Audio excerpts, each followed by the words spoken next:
Going back to games you've enjoyed is always a pleasant time, and this year we've had the opportunity to do that on several occasions, with a number of games seeing the release of major expansions and DLCs, some of which have been high on people's wish lists for quite some time. Here we're going to go over some of our favorite expansions of 2022, before highlighting one of them as our pick for the best of the best. Note that the nominees and winner were decided by an internal vote held among the entire GamingBolt staff. Nominees: Bugsnax, The Isle of Big Snacks. Bugsnax has garnered a solid, sizable fanbase since its launch in 2022, but though interest in the game had obviously waned since then, its new expansion, The Isle of Big Snacks, ensured that we're still talking about Bugsnax in 2022. The Isle of Big Snacks adds a new biome to explore, new Bugsnax to find and catch, and new missions to undertake, while smart and welcome refinements also help improve the core design. At roughly 3 hours long, it's a decently meaty expansion, with plenty of content that you're almost guaranteed to enjoy if you like the base game. Ollie Ollie World Void Riders.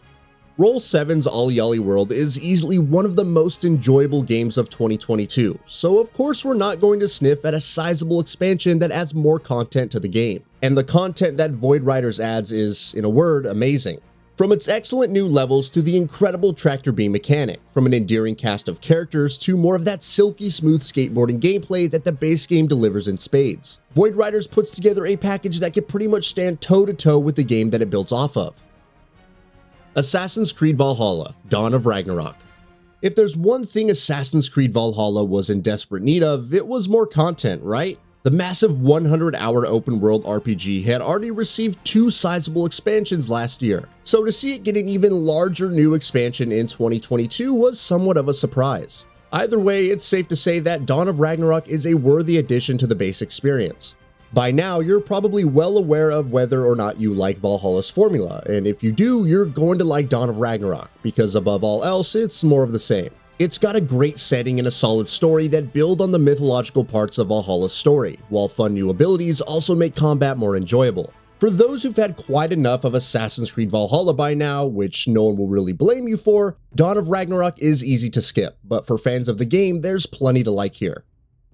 Dead Cells: The Queen and the Sea. Motion Twin's phenomenal roguelike title Dead Cells is well over 4 years old at this point, but the post-launch support for the game hasn't really let up. It has kept on adding new content on a consistent basis, and kicked off 2022 with probably one of its best updates with The Queen and the Sea. With a new biome, several new weapons, a brand new boss fight, and even a new ending to the game, The Queen and the Sea is a stellar addition to the game, delivering more of its dangerously addictive and mechanically dense gameplay and design genius. If this is indeed Dead Cells' final major DLC, which Motion Twin says it is, at least it's a suitably excellent way to close the book on an incredible game. Destiny 2: The Witch Queen. Bungie's master plan for Destiny 2 saw the launch of another new expansion this year in The Witch Queen, and while no Destiny expansion launch has ever gone completely smooth, it's fair to say that this one ranks as one of the looter shooter series' best post-launch efforts to date. It's got a meaty new campaign that tells a fascinating tale, one that's full of payoffs and new mysteries for longtime fans, while its endgame additions also deserve a great deal of praise.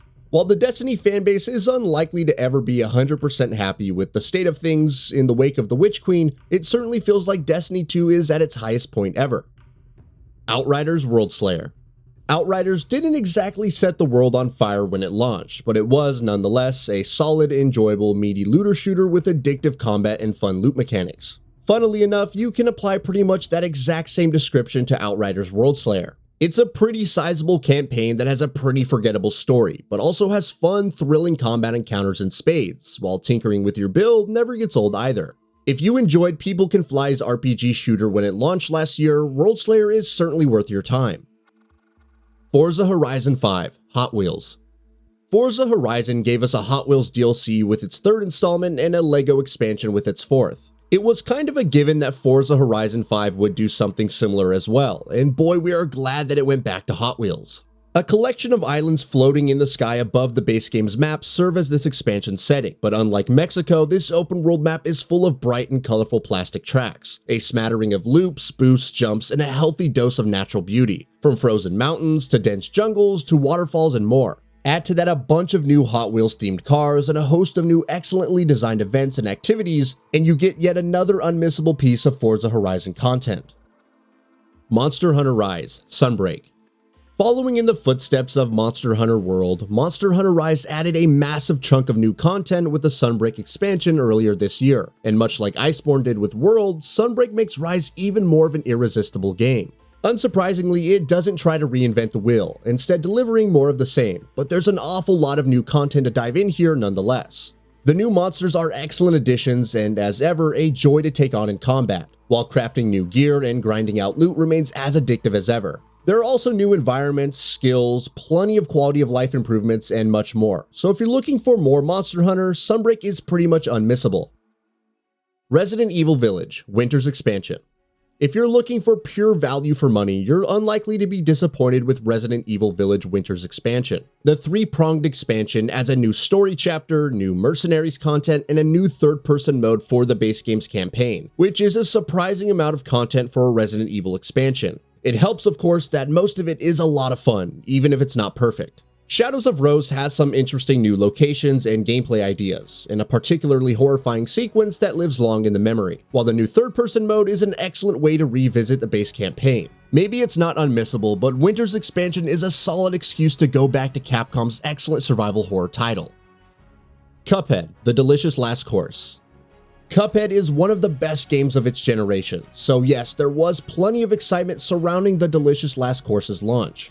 After a prolonged development cycle and some delays, it had a lot to live up to, and unsurprisingly, it didn't buckle under the pressure. Everything you could possibly want in new Cuphead content is here. Gorgeous hand-drawn visuals and animations, spectacularly designed and gruelingly challenging multi-stage boss fights, and even a new playable character with her own set of abilities. Cuphead: The Delicious Last Course was a long time coming, but there's no doubt whatsoever that it was well worth the wait. Winner: Forza Horizon 5: Hot Wheels.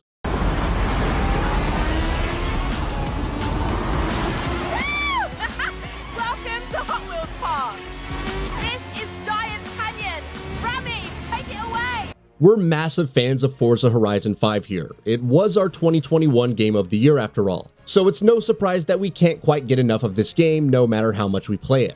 Forza Horizon 5 Hot Wheels gives us more, a whole bunch more in fact, and it's all suitably amazing.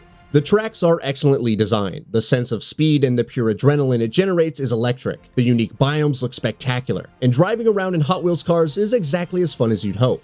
There's 10 to 12 hours of new content here, and it's all absolutely delightful. So what are your thoughts on this? Go ahead and share them in the comments below. And if you like this video, please subscribe to the channel and enable all notifications by clicking the bell icon to get new video updates. We upload every day and would really appreciate your support. Thanks for watching.